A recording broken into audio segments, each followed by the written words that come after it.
Hello friends, once again welcome back to the channel Mechanical Engineering Data Bank. ഇന്നത്തെ ക്ലാസ്സിൽ നോക്കുന്നത് effect of reactive gyroscopic couple in ship. അതാണ് topic. Last ക്ലാസ്സിൽ effect of reactive gyroscopic couple in aeroplane പഠിച്ചു. ആ കേസിൽ steering മാത്രമേ ഉണ്ടായിരുന്നുള്ളൂ. സ്റ്റിയറിംഗ് നടക്കുമ്പോൾ ഉണ്ടാവുന്ന ഗൈറോസ്കോപ്പിക് കപ്പിളും അതിൻ്റെ എഫക്റ്റും എങ്ങനെയാണെന്ന് നമ്മളൊരു ടാബുലാർ കോളം ഈ സൈഡിൽ വരച്ച് കാണിച്ചായിരുന്നു. അത് തന്നെയാണ് ഷിപ്പിനകത്തും ആപ്ലിക്കബിൾ ആവുന്നത്. പക്ഷെ ഷിപ്പിൻ്റെ കേസ് വരുമ്പോൾ അധിക തരത്തിലുള്ള മൂവ്മെൻറ്റും കൂടെ നമുക്ക് കാണാൻ പറ്റുന്നുണ്ട്. ഒന്ന് പിച്ചിങ്, റോളിങ്. സ്റ്റിയറിംഗ് എന്ന് പറയുന്നത് ഒരു ഷിപ്പ് ഇതുപോലെ നേരെ പോകുമ്പോൾ ലെഫ്റ്റ് ടേൺ അല്ലെങ്കിൽ റൈറ്റ് ടേൺ എടുക്കുന്നുണ്ട്. അതാണ് നമുക്ക് സ്റ്റിയറിംഗ് കണ്ടീഷൻ എന്ന് പറയുന്നത്. ഇനി അത് കൂടാതെ 3 ടൈപ്പ് റൊട്ടേഷണൽ മോഷനാണ് മെയിൻ ആയിട്ടുള്ളത്. നമുക്കറിയാം, ഈ റൊട്ടേറ്റ് ചെയ്യുന്ന ഒബ്ജക്ട്സ് ഏതാണോ അവർ റിയാക്റ്റീവ് ഗൈറോസ്കോപ്പിക് കപ്പിളൊക്കെ ജനറേറ്റ് ചെയ്യുന്നുണ്ട്. ഇവിടെ 3 തരത്തിലുള്ള റൊട്ടേഷൻ മോഷൻ അച്ചീവ് ചെയ്യുന്നുണ്ട് അലോങ് ദി 3 ആക്സിസ്. നേരെ പെർപെൻഡിക്കുലർ ആക്സിസ് നമുക്ക് ഇവിടെ കാണാൻ പറ്റുന്നുണ്ട്. അതിനെ വെർട്ടിക്കൽ ആക്സിസ് അല്ലെങ്കിൽ യോ ആക്സിസ് എന്നാണ് പറയുക. അപ്പോൾ യോവിങ് എന്ന് പറയുന്നതാണ് ആദ്യത്തെ റൊട്ടേഷണൽ മോഷൻ എന്ന് പറയുന്നത്. രണ്ടാമത്തെ നമ്മൾ പറയുന്നത് ഈ ലോഞ്ചിറ്റ്യൂണൽ ആക്സിസിനെ പറ്റിയാണ്. ആ ആക്സിസിലാണ് റോളിംഗ് എന്ന് പറയുന്ന ഒരു പ്രതിഭാസം നടക്കുന്നത്. ഇത് ഷിപ്പാണെങ്കിൽ ഇതിൻ്റെ ലെഫ്റ്റ് റൈറ്റ് ഇങ്ങനെ ഉള്ള ഒരു മൂവ്മെൻറ്റ്, ഇതാണ് നമുക്ക് റോളിംഗ് എന്ന് പറയാൻ സാധിക്കുന്നത്. ഇനി നമുക്കുള്ളത് പിച്ചിങ് എന്ന് പറയുന്ന ഒരു പ്രതിഭാസമാണ്. ഇത് ഷിപ്പാണെന്ന്, ഇത് ബോയൻ്റ് ഫ്രണ്ട് പോർഷൻ, ഇത് ആഫ്റ്റ്, ഇത് ബാക്ക് പോർഷനാണ്. ഇങ്ങനെയുള്ളൊരു മോഷൻ, അത് നമുക്ക് പിച്ചിങ് എന്ന് പറയാൻ പറ്റും. ഓക്കെ, അപ്പോൾ ഈ യോയിങ് എന്ന് ഞാൻ പറഞ്ഞത് വെർട്ടിക്കൽ ആക്സിസിലുള്ള മോഷൻ. അത് ഈ തിരമാലകൾ കാരണം നേരെ പോകാൻ പറ്റാത്ത ഒരു സാഹചര്യം ഷിപ്പിനുണ്ടാവുക, അല്ലെങ്കിൽ സ്റ്റിയറിംഗ് ലൂസ് ആവുക, സ്റ്റിയറിംഗ് പിടിച്ചിട്ട് കിട്ടുന്നില്ല. അപ്പോൾ ഈ ബാക്കി പുറമേ ഉള്ള സാഹചര്യങ്ങളാൽ ഒരു ഷിപ്പിന് നേരെ സ്റ്റിയർ ചെയ്ത് പോകാൻ പറ്റാത്ത ഒരു കണ്ടീഷനിൽ ഉണ്ടാകുന്ന ഒരു rotation motion along these vertical axis ആണ് നമുക്ക് യോയിങ് എന്ന് പറയാൻ പറ്റുന്നത്. പക്ഷേ ഈ ബോ അപ്പ് ബോ ഡൗൺ നമ്മൾ ലാസ്റ്റ് ക്ലാസ്സിൽ പഠിച്ചായിരുന്നു. ഷിപ്പ് സ്റ്റിയർ ചെയ്യുമ്പോൾ ലെഫ്റ്റ് റൈറ്റ് പോകുമ്പോഴൊക്കെ ബോ ഡിസെൻഡ് ചെയ്യുന്നുണ്ട്, ബോ റൈസ് ആവുന്നുണ്ട്, സ്റ്റേൺ റൈസ് ആവുന്നുണ്ട്, സ്റ്റേൺ ഡിസെൻഡ് ആവുന്നുണ്ട്. അങ്ങനെയൊക്കെയുള്ള കേസിൽ നമുക്ക് മറ്റൊരു എഫക്റ്റ് ജനറേറ്റ് ചെയ്യുന്നത് പിച്ചിങ് എന്ന് പറയുന്ന ഒരു എഫക്റ്റ് ഉണ്ട്. ആ പിച്ചിങ് മൂലം ഒരു റിയാക്റ്റീവ് ഗൈറോസ്കോപ്പിക് കപ്പിൾ വരും. ആ കപ്പിൾ എങ്ങനെയാണ് ഈ ഷിപ്പിൽ ആക്ട് ചെയ്യുന്നത് എന്നുള്ളത് നമുക്ക് വളരെ ഇമ്പോർട്ടൻ്റ് ആയിട്ട് സ്റ്റഡി ചെയ്യേണ്ടതാണ്. ഈ റോളിംഗ് എന്ന് പറയുന്ന മൂന്നാമത്തേത്. റോളിംഗ് എന്താണെന്ന് ഞാൻ പറഞ്ഞായിരുന്നു. ഇങ്ങനെ കിടന്ന് ഇങ്ങനെയുള്ളൊരു മോഷനാണ് റോളിംഗ് എന്ന് പറയുന്നത്. അപ്പോൾ ഈ റോളിംഗ് നടക്കുമ്പോൾ സംഭവിക്കുന്നത് സ്പിൻ ആക്സിസ് എന്ന് പറഞ്ഞാൽ റോട്ടറിൻ്റെ ആക്സിസ്, സ്പിൻ ആക്സിസും പ്രിസിഷൻ ആക്സിസ്, നമ്മൾ എടുക്കുന്ന തേർഡ് പെർപെൻഡിക്കുലർ ആക്സിസ് ആണ് പ്രിസിഷൻ ആക്സിസ് എന്ന് പറയുന്നത്. ഈ പ്രിസിഷൻ ആക്സിസും സ്പിൻ ആക്സിസും പാരലായിട്ട് വരികയാണെങ്കിൽ റോളിങ്ങിൻ്റെ കേസിൽ യാതൊരു ഗൈറോസ്കോപ്പിക് എഫക്റ്റും ഉണ്ടാവുന്നില്ല. അത് റോളിംഗ് നടക്കുമ്പോൾ spin axis and precision axis R parallel, therefore at all positions, therefore there is no effect of reactive gyroscopic couple during rolling. അപ്പോൾ നമുക്ക് സ്റ്റിയറിംഗ് കണ്ടീഷനിലും പിച്ചിങ് കണ്ടീഷനുമാണ് റിയാക്റ്റീവ് ഗൈറോസ്കോപ്പിക് കപ്പിളിൻ്റെ എഫക്റ്റ് കാണേണ്ടത്. ഓക്കെ, അപ്പോൾ നമുക്ക് ഇവിടെ ഞാൻ കാണിച്ചിട്ടുണ്ട് pitch axis or transverse axis എന്ന് ഞാൻ കാണിച്ചിട്ടുണ്ട്. ഓക്കെ, അപ്പോൾ നമുക്ക് ഇവിടെ നോക്കാം. ഇതാണ് ട്രാൻസ്വേഴ്സ് ആക്സിസ് എന്ന് പറയുന്നത്. ഇത് പെർപെൻഡിക്കുലർ ആക്സിസ് ആണ്, ഇതാണ് ട്രാൻസ്വേഴ്സ് ആക്സിസ് എന്ന് പറയുന്നത്. അത് മനസ്സിലാക്കുക. ഇതാണ് പിച്ചിങ് ആക്സിസ് അല്ലെങ്കിൽ ട്രാൻസ്വേഴ്സ് ആക്സിസ്, ഇത് ലോഞ്ചിറ്റ്യൂഡൽ ആക്സിസ്, ഇതാണ് റോൾ ആക്സിസ് അല്ലെങ്കിൽ റോളിംഗ് നടക്കുന്ന ആക്സിസ് എന്ന് പറയുക. ഇത് പെർപെൻഡിക്കുലർ ആക്സിസ് ഓർ യോ ആക്സിസ്. അപ്പോൾ നമ്മുടെ പോയിന്റ് ഓഫ് വ്യൂവിൽ ഇമ്പോർട്ടൻ്റ് ആയിട്ട് വരിക എന്താണ്? ഈ ആക്സിസ് ആണ് ട്രാൻസ്വേഴ്സ് ആക്സിസ്. അപ്പോൾ ഇത് ഷിപ്പ് നമ്മൾ കൺസിഡർ ചെയ്താൽ ഈ ഒരു പോർഷൻ കാണാൻ പറ്റുന്നുണ്ട്. ഇതിനെ നമ്മൾ പോർട്ട് സൈഡ് എന്നാണ് പറയുക. അതേപോലെ മറിച്ച് ഇപ്പുറത്തെ ഈ ഭാഗം ഉണ്ടല്ലോ, ഇതിനെ നമുക്ക് സ്റ്റാർ ബോർഡ് എന്ന് പറയാം. അപ്പോൾ ഇത് പോർട്ട് സൈഡ്, ഇത് സ്റ്റാർട്ട് ബോർഡ് സൈഡ് എന്നാണ് നമ്മൾ പറയുന്നത്.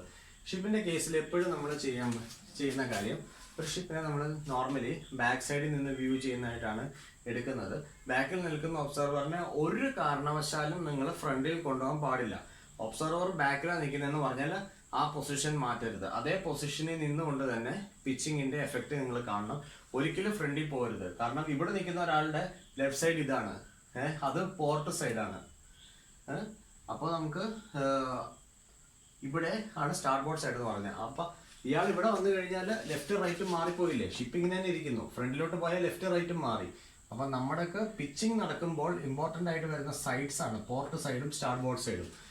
അതുകൊണ്ട് ബാക്കിൽ നിൽക്കുന്ന ആളെ ബാക്കിൽ തന്നെ നിർത്തുക. ഷിപ്പിങ്ങിന് തന്നെ, ഷിപ്പിന്റെ പൊസിഷൻ മാറിയിട്ടില്ല. ബാക്കിൽ നിൽക്കുന്ന ആളിനെ ബാക്കിൽ തന്നെ നിർത്തിക്കൊണ്ട് നിങ്ങൾക്ക് പിച്ചിങ് നടക്കുമ്പോഴുള്ള എഫക്റ്റ് കണ്ടുപിടിക്കേണ്ടതാണ്. അപ്പോൾ ഒബ്സർവർ പൊസിഷൻ മാറ്റാൻ പാടില്ല പിച്ചിങ് നടക്കുമ്പോൾ. ഓക്കെ, ഇനി പിച്ചിങ് നടക്കുമ്പോൾ കിട്ടുന്ന എഫക്റ്റ് ക്ലോക്ക് വൈസ് ആണെങ്കിൽ നമുക്ക് എങ്ങനെയാണ് കണ്ടീഷൻ നോക്കാം. ഇത് ഒബ്സർവർ ഇവിടെയാണ് ഇരിക്കുന്നത്. ഓക്കെ, ഒബ്സർവർ ഇതാണെന്ന് ഞാൻ പറയുന്നുണ്ട്. അപ്പോൾ ക്ലോക്ക് വൈസ് റൊട്ടേഷൻ, ഈ ഒബ്സർവറിന്റെ ക്ലോക്ക് വൈസ് എന്ന് പറയുന്നത് ഇതാണ്. ക്ലോക്ക് വൈസ് റൊട്ടേഷൻ ആണെങ്കിൽ ഇത് ഈ ട്രാൻസ്വേഴ്സ് ആക്സിസെ വന്ന് പിടിച്ചു അല്ലേ.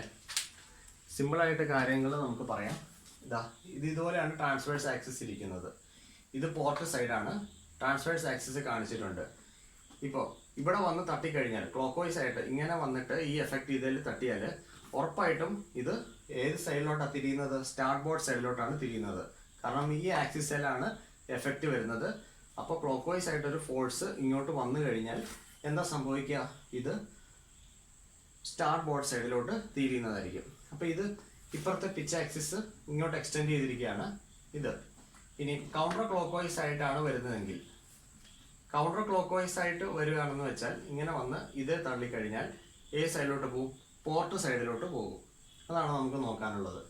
ഓക്കെ, അപ്പോൾ ഈ പിച്ച് ആക്സിസിലേക്ക് ഏത് ഡയറക്ഷനിലാണ് കപ്പിളിന്റെ എഫക്റ്റ് വരുന്നതെന്ന് നോക്കാം. അപ്പോൾ ക്ലോക്ക് വൈസിൽ വരാം, അതുപോലെ തന്നെ കറങ്ങി ആന്റി ക്ലോക്ക് വൈസിലും പിച്ച് ആക്സിസേ വരാം. ആന്റി ക്ലോക്ക് വൈസിൽ വരുവാണെങ്കിൽ അത് പോർട്ട് സൈഡിലോട്ട് വരും. ക്ലോക്ക് വൈസിൽ ട്രാൻസ്വേഴ്സ് ആക്സിസിലോട്ട് കയറുവാണെങ്കിൽ അത് സ്റ്റാർബോർഡ് സൈഡിലോട്ട് ഷിപ്പിനെ അങ്ങോട്ട് പുഷ് ചെയ്യാനുള്ള ഒരു ടെൻഡൻസി ആയിരിക്കും കാണിക്കുന്നത്. അപ്പോൾ നമുക്ക് പല പല കേസസ് ഉണ്ട്. 2 കേസസ് ആണ് ഞാൻ എടുത്തിരിക്കുന്നത്. കുർമി എന്ന് പറയുന്ന ഒരു ടെക്സ്റ്റ് ബുക്ക്, SS രത്തൻ്റെ ടെക്സ്റ്റ് ബുക്കും ഉണ്ട്. അപ്പോൾ ഈ 2 പ്രോബ്ലം SS രത്തൻ്റെ ടെക്സ്റ്റ് ബുക്കിനകത്തുള്ള പ്രോബ്ലംസ് ആണ് വരിക. ഇവിടെ കാണിച്ചിരിക്കുന്ന ഇത്രയും പ്രോബ്ലംസ് അത് കുർമിക്കകത്ത് നമുക്ക് തന്നിരിക്കുന്നതാണ്.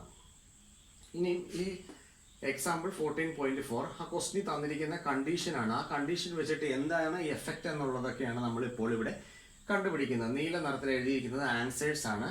നമുക്കിപ്പോൾ ഇനി ആൻസേഴ്സിലോട്ട് വരാം. അതാണ് നമ്മുടെ സെക്ഷൻ എന്ന് പറയുന്നത്. ഓക്കെ, ഇപ്പോൾ ഈ പച്ച colour example 14.5 and 14.7 are same. അതുകൊണ്ട് ഏതെങ്കിലും ഒരെണ്ണം നമുക്കിപ്പോൾ ചെയ്താൽ മതി. എക്സാമ്പിൾ 14.6, 14.8, 14.9 അതെല്ലാം സെയിം തന്നെയാണ് ക്വസ്റ്റ്യൻ വന്നിരിക്കുന്നത്. അപ്പോൾ ഇതിനകത്ത് ഏതെങ്കിലും നമുക്ക് ഒരെണ്ണം ചെയ്താൽ മതി. 14.6, 14.8, 14.9 ദേ ആർ സെയിം. ഒന്ന് ചെയ്താൽ മതി. ഓക്കെ, അപ്പോൾ നമുക്ക് ഞാൻ സെലക്ട് ചെയ്യാം. ആദ്യത്തെ ക്വസ്റ്റ്യൻ നമുക്ക് നോക്കാം, രണ്ടാമത്തെ ക്വസ്റ്റ്യൻ നോക്കാം, മൂന്നാമത്തെ ക്വസ്റ്റ്യൻ നമുക്ക് നോക്കാം. അതുപോലെ ഇവിടെ 17.5 ഉണ്ട്. ഇത്രയും ക്വസ്റ്റ്യൻസ്, ഈ ടിക്കറ്റ് ഇരിക്കുന്ന ക്വസ്റ്റ്യൻസ് നോക്കാം. ബാക്കി എല്ലാം റിപ്പീറ്റേഷൻ ആണ് ക്വസ്റ്റ്യൻസിൻ്റെ. എല്ലാ ക്വസ്റ്റ്യൻസും നമുക്ക് വർക്കൗട്ട് ചെയ്യണം. റിയാക്റ്റീവ് ജൈറോസ്കോപ്പിക് കപ്പിൾ കണ്ടുപിടിക്കാനുണ്ട്, മാക്സിമം ആക്സലറേഷൻ കണ്ടുപിടിക്കാനായിട്ട് ഉണ്ട്. മൊത്തം 4 ഇക്വേഷൻസ് നമുക്ക് പഠിക്കേണ്ടിയുണ്ട്. അത് അടുത്ത വീഡിയോയിൽ നമ്മൾ ഇതിൻ്റെ ഒരു ന്യൂമറിക്കൽ സോൾവ് ചെയ്യുന്നുണ്ടാവും. അപ്പോൾ ഫസ്റ്റ് ക്വസ്റ്റ്യൻ ഇതാണ്.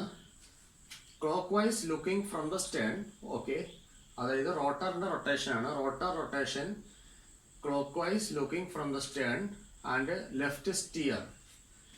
What is the effect of reactive gyroscopic couple on steering? Steering നടക്കുമ്പോഴുള്ളത് മാത്രമേ ചോദിച്ചിട്ടുള്ളൂ, പിച്ചിങ് നടക്കുമ്പോഴുള്ളത് ചോദിച്ചിട്ടില്ല. സ്റ്റിയറിംഗ് നടക്കുമ്പോഴുള്ള എഫക്റ്റ് കണ്ടുപിടിക്കാനായിട്ട് ഒബ്സർവർക്ക് വേണമെങ്കിൽ അവിടെ നിൽക്കാം, ഒബ്സർവർക്ക് ഇവിടെ നിൽക്കാം, അതുപോലെ തന്നെ ഒബ്സർവർക്ക് ഈ ഷിപ്പിന്റെ പുറകിലും നിൽക്കാം. അതുകൊണ്ട് യാതൊരു കുഴപ്പമില്ല സ്റ്റിയറിംഗ് നടക്കുമ്പോഴുള്ള എഫക്റ്റ് കണ്ടുപിടിക്കാനായിട്ട്.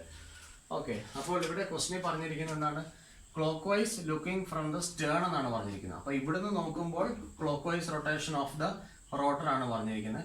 അപ്പോൾ അതിന് ഞാൻ ഫ്രണ്ടിൽ നിന്ന് നോക്കുകയാണ്. നമ്മൾ ആ ഒരു സ്റ്റാൻഡ് പോയിന്റിലാണ് നമ്മൾ പഠിച്ചിരിക്കുന്നത്. അതുകൊണ്ട് ഞാൻ ഈ ബാക്കിൽ നിന്ന് എടുത്ത് കൺഫ്യൂഷൻ ആക്കുന്നില്ല. സ്റ്റിയറിംഗ് നടക്കുന്നു. അപ്പോൾ clockwise looking from the stand, anti clock vice from the bow side. Okay, anticlockwise ആണ് നമ്മൾ അപ്പോൾ കണ്ടീഷൻ വരിക. ആന്റി ക്ലോക്ക് വൈസ് ഫ്രം ബോ, ഇതാണ് കണ്ടീഷൻ വരിക. അപ്പോൾ anti clock vice rotation right hand rule നമുക്ക് എടുക്കണം, റൈറ്റ് ഹാൻഡ് തമ്പ് റൂള്. അപ്പോൾ ഇങ്ങനെ വെച്ചു, ഇങ്ങനെ കറക്കി. അപ്പോൾ ഇത് ആന്റി ക്ലോക്ക് വൈസ് റൊട്ടേഷനാണ് നമുക്ക് തരുന്നത്. അപ്പോൾ തമ്പ് ഇൻഡിക്കേറ്റ് ചെയ്യുന്ന ഡയറക്ഷൻ ഞാൻ കാണിച്ചു. ഇതാണ് എൻ്റെ തമ്പ് ഇൻഡിക്കേറ്റ് ചെയ്യുന്ന ഡയറക്ഷൻ. അതാണ് ആംഗുലർ വെലോസിറ്റി ഡയറക്ഷൻ എന്ന് പറയാം. ഇനി എന്താണ് സംഭവം? It is steer to the left എന്നാണ് പറഞ്ഞിരിക്കുന്നത്. ഇത് നമ്മൾ തേർഡ് പെർപെൻഡിക്കുലർ ആക്സിസ് വരച്ചു. Steer to the left. അത് നമുക്ക് ആരോ മാർക്ക് ഇങ്ങനെ കാണിക്കാം. Steering left. അപ്പോൾ ഈ ആക്സിസ് സ്പിൻ ആക്സിസിൻ്റെ ആംഗുലർ വെലോസിറ്റി വെക്ടറിനെ അത് താഴോട്ട് പുഷ് ചെയ്യുന്നതായിട്ട് ആണ് നമുക്ക് തോന്നുന്നത്. അപ്പോൾ ഇവിടെ ഒമേഗ പി നമുക്ക് കാണിക്കാം. അപ്പോൾ ഇത് കാണിച്ചിരിക്കുന്നത് ആക്റ്റീവ് ജൈറോസ്കോപ്പിക് കപ്പിളിലാണ്. ഇനി ഇവിടെ നമുക്ക് റിയാക്റ്റീവ് ജൈറോസ്കോപ്പിക് കപ്പിൾ കിട്ടുന്നുണ്ട്. ഇനി ഇതിൻ്റെ എഫക്റ്റ് എടുക്കാനായിട്ട് വലത്തെ കൈ കൊണ്ടുവരിക, ഇവിടെ വെക്കുക, ഫിംഗേഴ്സ് കേൾ ചെയ്യുക. ഫിംഗേഴ്സ് ഇപ്പം കേൾ ചെയ്യുന്ന ഏത് ഡയറക്ഷനിലാണെന്ന് നോക്കുക. അത് ക്ലോക്ക് വൈസ് ഡയറക്ഷനിലാണ് ഫിംഗേഴ്സ് നമ്മളിപ്പോൾ കേൾ ചെയ്യുന്നത്. ഓക്കെ, ക്ലോക്ക് വൈസ് ഡയറക്ഷനിലാണ് കേൾ ചെയ്തിരിക്കുന്നത്. അപ്പോൾ ഇത് ഷിപ്പാണ്. ഈ എഫക്റ്റ് ഞാൻ ഷിപ്പിലേക്ക് ഒന്ന് ട്രാൻസ്ഫർ ചെയ്യുകയാണ്, ക്ലോക്ക് വൈസ് എഫക്റ്റ്. അപ്പോൾ അവിടെ എന്താണ് എഴുതിയിരിക്കുന്നത് നോക്കിക്കേ. ഇത് സ്റ്റേൺ എൻഡാണ്. ഈ ആരോമാർഗം ഒന്ന് സ്റ്റേണിലോട്ട് കയറുവാണ്. അപ്പോൾ സ്റ്റേൺ സൈഡ് താഴുന്നു, അതായത് after dip and the bow side will rice. അതാണ് ഫസ്റ്റ് ചോദ്യത്തിൻ്റെ സൊല്യൂഷൻ. എത്ര സിമ്പിളായിട്ടാണ് നമ്മൾ ചെയ്തത് നോക്കിക്കേ. അപ്പോൾ അത്രേ ഉള്ളൂ അവിടുത്തെ എഫക്റ്റ് എടുക്കുന്നത്. ഓക്കെ, നമുക്കിനി എക്സാമ്പിൾ 14.5 ആണ്. Clockwise looking from the stern, the bow is rising. What is the effect of reactive gyroscopic couple on pitching? അതാണ് ചോദിച്ചിരിക്കുന്നത്. അപ്പോൾ ഇവിടെ ലെഫ്റ്റ് റൈറ്റ് ടേണിൻ്റെ കാര്യമൊന്നും പറഞ്ഞിട്ടില്ല. ലെഫ്റ്റ് റൈറ്റ് ടേൺ തരുന്നുണ്ടെങ്കിൽ ഉറപ്പായിട്ടും സ്റ്റിയറിംഗ് നടക്കുന്നുണ്ട്. സ്റ്റിയറിംഗ് നടക്കുമ്പോഴുള്ള റിയാക്റ്റീവ് ജൈറോസ്കോപ്പിക് കപ്പിളും കൂടെ കണ്ടുപിടിക്കണം. ഇപ്പോൾ ഇവിടെ നമുക്ക് ബോ റൈസിംഗ് എന്ന് പറയുന്ന ഒരു കണ്ടീഷനാണ് തന്നിരിക്കുന്നത്. അപ്പോൾ ഞാൻ പിച്ചിങ് എന്താണെന്ന് ഞാൻ നേരത്തെ പറഞ്ഞു തന്നിരുന്നു. അപ്പോൾ ഇത് ഷിപ്പാണെങ്കിൽ ഇത് ബോയാണ്, ഇത് ആഫ്റ്റാണ്. ബോ ഡിപ്പ്, ബോ റൈസ്. അതുപോലെ അതനുസരിച്ച് സ്റ്റേൺ ഡിപ്പ്, സ്റ്റേൺ റൈസ് നടക്കുന്നുണ്ട്. അതാണ് പിച്ചിങ് എന്ന് ഞാൻ പറഞ്ഞത്. ഓക്കെ, അപ്പോൾ ബോ റൈസിംഗ് എന്നൊരു കണ്ടീഷൻ ഉണ്ടെങ്കിൽ അത് പിച്ചിങ് ആണ് അവിടെ നടക്കുന്നതെന്നും പിച്ചിങ് മൂലമുണ്ടാവുന്ന ജൈറോസ്കോപ്പിക് കപ്പിളിൻ്റെ effect, what is the effect on the ship, അതാണ് നമുക്ക് കണ്ടുപിടിക്കാനുള്ളത്. ഓക്കെ, അപ്പോൾ ഞാൻ പറഞ്ഞിരുന്നു ഒരിക്കലും നമ്മൾ ഒബ്സർവറിൻ്റെ പൊസിഷൻ മാറ്റാൻ പാടില്ല. സ്റ്റേൺ സൈഡിലാണ് നിൽക്കുന്നത്. ഇതാണ് എൻ്റെ ഷിപ്പ് ഞാനിവിടെ കാണിച്ചിരിക്കുന്നത്. ഓക്കെ, ബോ റൈസിംഗ് കണ്ടീഷൻ വരയ്ക്കണം. അതിന് വേണ്ടിയിട്ട് എന്താ തന്നിരിക്കുന്നത് നോക്കാം. Clock vice looking from the Stern. അപ്പോൾ ഒബ്സർവർക്കാണ് അവിടെ പ്രയോറിറ്റി കൊടുക്കുന്നത്. അപ്പോൾ ഞാനിവിടെ സ്റ്റേണിൽ നിൽക്കുകയാണ്, വലത്തെ കൈ എടുത്തു, clockwise. This is anticlockwise. അപ്പോൾ കൈ ഇങ്ങനെ പിടിക്കുക, തമ്പ് അങ്ങോട്ട് പോയിന്റ് ചെയ്യുന്നു, ഫിംഗേഴ്സ് കേൾ ചെയ്യുന്നു. This is clock vice rotation. Okay, fine. അപ്പോൾ തമ്പ് അങ്ങോട്ടായതുകൊണ്ട് I can draw the angular velocity vector like this. So this is my angular velocity vector omega. Now it said that the boy is rising. So I am showing an axis here. Now it said that boy is rising. Boy rising and ingane kaanichu. Okay, this is boy rising. Now this point is A. This point is A. This point is A dash. Always mark like this. In the previous case we marked this as A B. Here we are marking it as A dash. നമ്മളിവിടെ pitching നടക്കുമ്പോൾ ഇത് മാത്രം മതി, A dash എന്ന് കാണിക്കുക. ആരോ മാർക്കിന്റെ direction ഇപ്പോൾ എങ്ങോട്ടാണ്? ഇതാണ്. ഇനി നമ്മൾ റിയാക്റ്റീവ് വരയ്ക്കാനായിട്ട് ഇങ്ങനെ ആരോ മാർക്ക് ഇട്ട് വരയ്ക്കൊന്നും വേണ്ട, അതിന്റെ എഫക്റ്റ് ഒന്നും എടുക്കണ്ട. പിച്ചിങ് നടക്കുമ്പോൾ ഡയറക്റ്റ് നമുക്ക് ആ എഫക്റ്റ് ആണ് നമുക്ക് കിട്ടുന്നത്. അപ്പോൾ ഒബ്സർവറോടെ നിൽക്കുന്നു, ഈ ആരോ മാർക്കിന്റെ ഡയറക്ഷൻ എങ്ങോട്ടാണെന്നൊന്ന് ഐഡന്റിഫൈ ചെയ്തോളൂ. ഈ ആരോ മാർക്കിന്റെ ഡയറക്ഷൻ ഈ ഒബ്സർവറിനെ സംബന്ധിച്ച് ഇത് ക്ലോക്ക് വൈസ് ആണ്. This is clockwise for the observer. അപ്പോൾ ഇവിടെ ഞാൻ പറഞ്ഞു ഇതാണ് കപ്പിൾ, ഇതാണ് എഫക്റ്റ് എന്ന് പറയുന്നത്. കപ്പിളിന്റെ ഡയറക്റ്റ് എഫക്റ്റ് ആണ് നമുക്ക് ഇവിടെ കിട്ടുന്നത്. എഫക്റ്റ് ഈസ് ക്ലോക്ക് വൈസ് ഇവിടെ എഴുതുകയാണ്. In this case effect is clockwise for observer. അപ്പം ഞാൻ അവിടെ ഷിപ്പൊക്കെ വരച്ചിട്ടിട്ടുണ്ട്, മേളിൽ ഷിപ്പ് വരച്ചിട്ടിട്ടുണ്ട്. അപ്പോൾ ഈ ഒബ്സർവർക്ക് ഒരു ക്ലോക്ക് വൈസ് റൊട്ടേഷൻ നടക്കുന്ന പോലൊരു ലൈൻ നിങ്ങൾ വരയ്ക്കുക. ഇതാണ് ക്ലോക്ക് വൈസ്. ഇപ്പോൾ ഉണ്ടോ, ഇത് വന്ന് കയറുന്ന എങ്ങോട്ടാണ്? ഈ പിച്ച് ആക്സിസിലോട്ട് വന്ന് കയറുന്നുണ്ട്. അപ്പോൾ ഈ പിച്ച് ആക്സിസിനെ എന്ത് ചെയ്യുന്നു? ഇത് അങ്ങോട്ട് പിടിച്ച് തള്ളുന്നു. അപ്പോൾ വണ്ടി എങ്ങോട്ട് പോകും? സ്റ്റാർട്ട് ബോർഡ് സൈഡിലോട്ട് പോകും. അപ്പോൾ ഇവിടെ നടുക്കൊരു നമ്മളൊരു സ്റ്റിക്ക് വെച്ചിട്ടുണ്ടെന്ന് വിചാരിക്കുക. സ്റ്റിക്കെ പിടിച്ച് നിങ്ങൾ തള്ളുന്നു. അപ്പോൾ എന്താ സംഭവിക്കുന്നത്? ഇവിടുന്ന് അങ്ങോട്ട് തള്ളിയാൽ ഇത് അങ്ങോട്ട് പോകും, സ്റ്റാർട്ട് ബോർഡ് സൈഡിലോട്ട് പോകും. അപ്പോൾ ആൻസർ നോക്കിക്കേ, സ്റ്റാർട്ട് ബോർഡ് സൈഡിലോട്ട് പോയി. ആൻസർ ക്ലിയർ ആയല്ലോ, നമുക്കത് കിട്ടി. ഇനി നമുക്കുള്ളത് എക്സാമ്പിൾ 14.6 അതാണ് നമുക്ക് നോക്കേണ്ടത്. 14.6-നകത്ത് അധികമായിട്ട് എന്തെങ്കിലും തന്നിട്ടുണ്ടോ നോക്കിക്കേ. ഒബ്സർവർ എവിടെയാണ് നിൽക്കുന്നത്? Clockwise looking from the stern, steering left and bow falling. Looking from the stern ആണ്. അപ്പോൾ ഒബ്സർവർ സ്റ്റേണിൽ തന്നെയുണ്ട്. സ്റ്റിയറിംഗ് ലെഫ്റ്റ് ആണ് പറഞ്ഞിരിക്കുന്നത്. സ്റ്റിയറിംഗ് കണ്ടീഷൻ പറഞ്ഞിട്ടുണ്ടെങ്കിൽ, സ്റ്റിയറിംഗ് ലെഫ്റ്റ് ഓർ റൈറ്റ് പറഞ്ഞിട്ടുണ്ടെങ്കിൽ ആ റിയാക്റ്റീവ് ജൈറോസ്കോപ്പിക് കപ്പിളിൻ്റെ എഫക്റ്റും കൂടെ നമ്മളൊന്ന് എടുക്കേണ്ടതാണ്. അപ്പോൾ അതൊന്ന് ഞാൻ ജസ്റ്റ് ഒന്ന് ഇവിടെ സോൾവ് ചെയ്ത് കാണിക്കുകയാണ്. Clock vice looking from the Stern. ബാക്കിൽ നിന്ന് ക്ലോക്ക് വൈസ് ആണെങ്കിൽ ഫ്രണ്ടിൽ നിന്ന് ആൻറ്റി ക്ലോക്ക് വൈസ് ആണ്. ഫ്രണ്ടിൽ നിന്ന് anticlockwise right hand thumb റൂളിൽ എടുക്കാം, കൈ ഇങ്ങനെ വെക്കുക, ഫിംഗേഴ്സ് കേൾ ചെയ്തപ്പോൾ ആൻറ്റി ക്ലോക്ക് വൈസ് കിട്ടി. This direction indicates the direction of angular velocity vector. So തമ്മിൻ്റെ ഡയറക്ഷനിൽ ഞാനൊരു ലൈൻ വരയ്ക്കുകയാണ്. This is angular velocity vector omega. Okay, now third perpendicular axis വരച്ചു. സ്റ്റിയറിംഗ് ടു ദ ലെഫ്റ്റ് ആണെന്ന് പറഞ്ഞിട്ടുണ്ട്. Steering left ഇതാണ്. അപ്പോൾ ഈ ലൈനിനെ താഴോട്ട് പുഷ് ചെയ്യുന്നു. നിങ്ങൾക്ക് ആംഗുലാർ വെലോസിറ്റി പ്രിസിഷൻ ആക്സിസിൻ്റെ ആംഗുലാർ വെലോസിറ്റി വെക്ടർ കിട്ടി, ഒമേഗ പി കിട്ടി. താഴോട്ടാണ് active gyroscopic couple. This is reactive gyroscopic couple. For finding the effect in the direction of arrow mark, place your thumb and curl the fingers. Curly fingers indicates the effect. This is clockwise. On this arrow mark, draw another arrow mark like this, clockwise effect. And just transfer this arrow mark to this position. കണ്ടോ, clockwise ആയിട്ട്. അപ്പോൾ എന്താ സംഭവിച്ചിരിക്കുന്നത്? Stern will dip and the ബോ will rice. കണ്ടോ, ഈ കണ്ടീഷനല്ലേ വന്നിരിക്കുന്നത്. Answer കിട്ടി. അപ്പോൾ ഇത്ര സിമ്പിളായിട്ട് നമുക്കത് വരച്ചെടുക്കാം, സമയം ലാഭിക്കാം. ഓക്കെ, ഇനി നമുക്ക് നോക്കാനുള്ളത് ആ കേസിൽ പിച്ചിങ് പറഞ്ഞിട്ടുണ്ടോ നോക്കിക്കേ. ബോ ഫാളിംഗ് എന്ന് പറഞ്ഞിട്ടുണ്ട് അല്ലേ. അപ്പോൾ പിച്ചിങ് നോക്കുമ്പോൾ ഒരു കാരണവശാലും ഒബ്സർവറിനെ പുറകിൽ നിന്ന് എടുത്ത് കളയാൻ പാടില്ല. ഒബ്സർവർ പുറകിൽ തന്നെ നിൽക്കണം. പിച്ചിങ് ആണ്, ബോ ഫാളിംഗ് ആണ്. Clock vice from looking from the Stern. Clock vice എന്ന് പറയുമ്പോൾ കൈ ഇങ്ങനെ പിടിച്ചിട്ട് ഫിംഗേഴ്സ് കാൾ ചെയ്യുക, എന്നാലാണ് ഇത് ക്ലോക്ക് വൈസ് ആയിട്ട് കേളിങ് എനിക്ക് അനുഭവപ്പെടുത്തുള്ളൂ. ഓക്കെ, അപ്പോൾ തമ്പ് അങ്ങോട്ടാണ്. That is the direction of angular velocity vector of the spin axis. അപ്പോൾ നമുക്കിങ്ങനെ വരച്ചു ഒമേഗ. ഇനി എന്താ? ബോ falling. This is the condition here, ബോ ഫാളിംഗ്. അപ്പോൾ നമുക്ക് ഇവിടെ ഒരു ആക്സിസ് ജസ്റ്റ് കാണിച്ചു. ബോ ഫാളിംഗ് എന്ന് പറയുമ്പോൾ ഇത് നേരെ ഇങ്ങനെ കാണിക്കുക. This is bow falling. Okay, arrow mark കാണിക്കുക, താഴോട്ട് കാണിക്കുക arrow mark. This point is A and this point is A dash.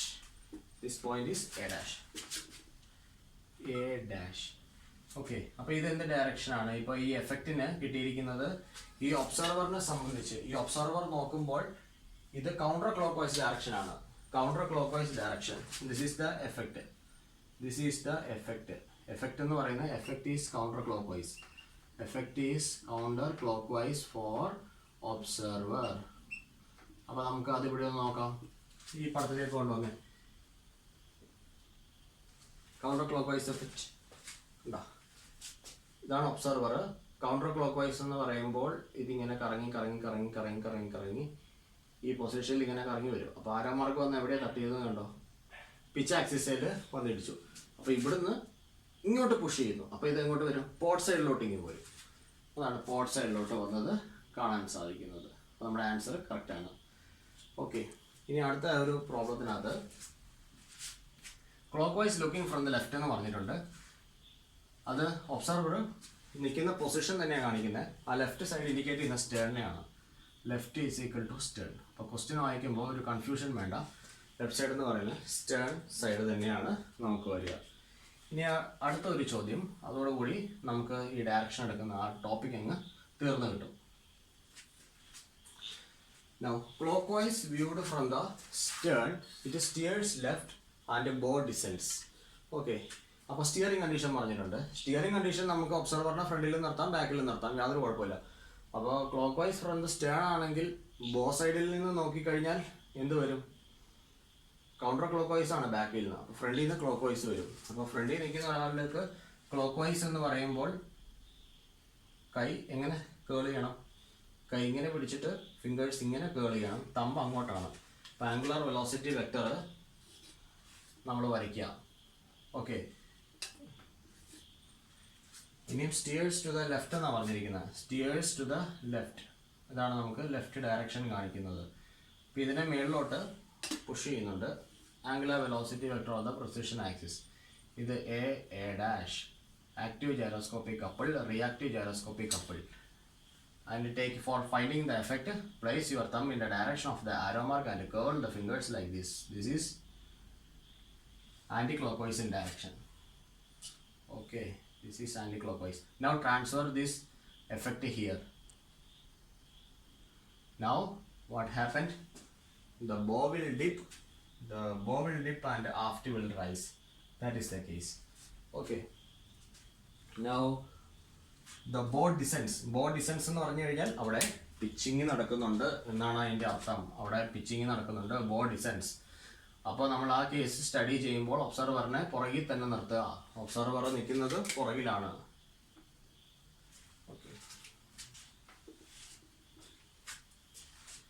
Counter clock vice from the stand. ബാക്കിൽ നിൽക്കുന്നു, കൈ എടുക്കുന്നു, കൗണ്ടർ ക്ലോക്ക് വൈസ്.